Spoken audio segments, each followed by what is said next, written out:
Hi, Dr. Gregory Houghton here, three-time Olympic medalist and world champion in track and field. I don't know about you, but my anticipation is at its peak for the women's 100-meter finals at the Olympics. But before I give you the update, I am wondering if Shericka Jackson could be the sleeper in this race. It seemed to me that she's getting better at each race, and she's also in one of the best camps in the world.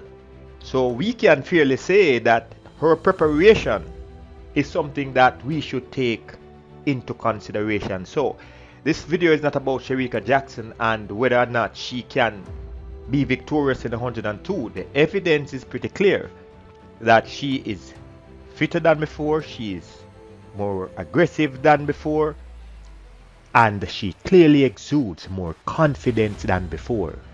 But this video is about Shelly and Fraser Pryce and Elaine. So on to the update.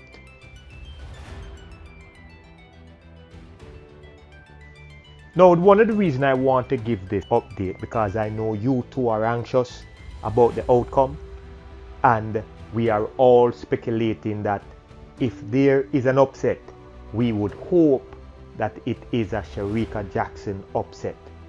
But the truth of the matter is, we have a very talented field of women who, on any given day, if one is having a good day, they can be victorious.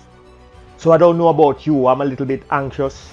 I know that Elaine is coming around beautifully, and I see where people are concerned with Shelly because her last two races trigger some concerns in the minds of the spectators. Now, I have been down that road before. I've been in similar situations that Shelly found herself in, and I want to give you my viewpoint on the matter. Very important viewpoint to give. Now, on Wednesday, Shelly put out a tweet that says, "Lord, me tired." And that was a little bit concerning to me because for some of us, we are wondering if after being defeated twice in a row, Shelly really wasn't looking as if this is the real Shelly and Fraser Pryce. So I'm a little bit concerned, and here is why I am concerned for Shelly. And I will go into Elaine's situation, and I want you all to follow me closely on this. I'm concerned with Shelly, not just because she was defeated, but because she's a little older. I personally think that Shelly's strategy was to tune up, but not tax her body too much while making some money. But she was not giving her best effort. Why? She has a long season, and in truth, she is tired. I think Shelly was just performing to maintain form, and at the same time collect some dividends. But she was not giving her best effort. Let me also admit, it is a little bit concerning for me because Shelly is older. I am wondering if her recovery is taking a longer time. And that is something that we should think about, and she will tell you this too, that maybe when she was 22, 23, she could be back on her feet again within a few days. But this does not seem to be the case. So I am hoping that her team did not miscalculate her rest time behind the scenes. I pray that she is taking the time to recover so she will be ready to rock the world as she intends to do.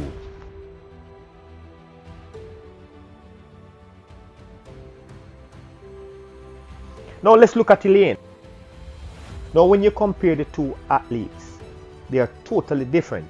They are different in height, they are different in weight, they are different in personality, they are different in terms of their race strategies, they are different in terms of the support system that they have.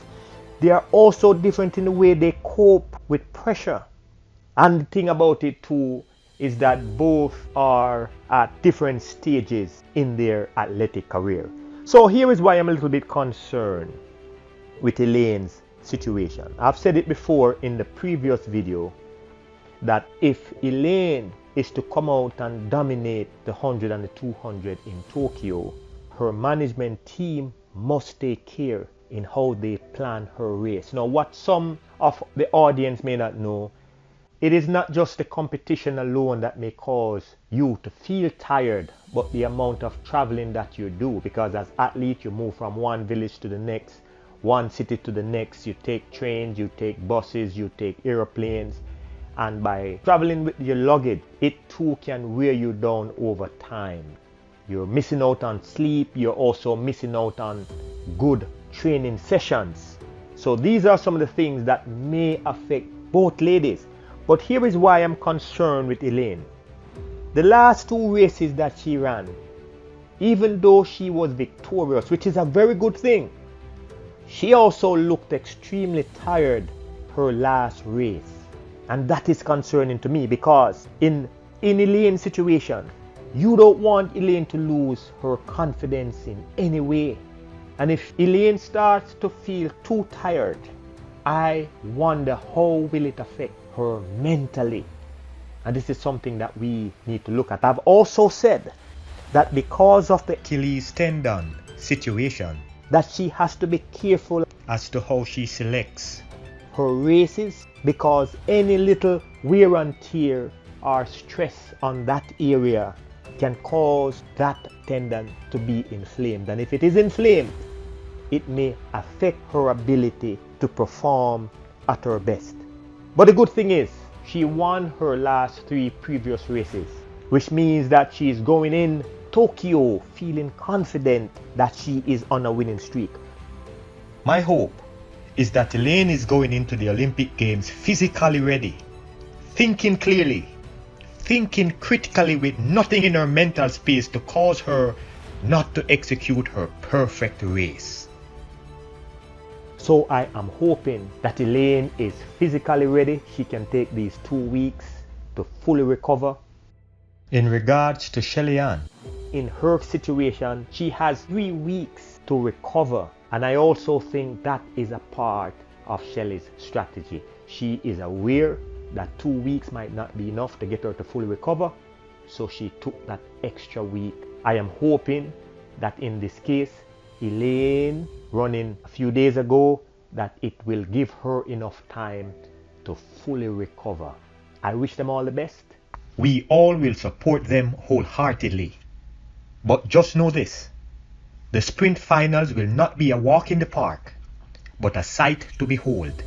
I am confident that all 3 ladies, Shericka Jackson included, will perform at their best. But I have a feeling that it would be unwise to take the other competitors for granted.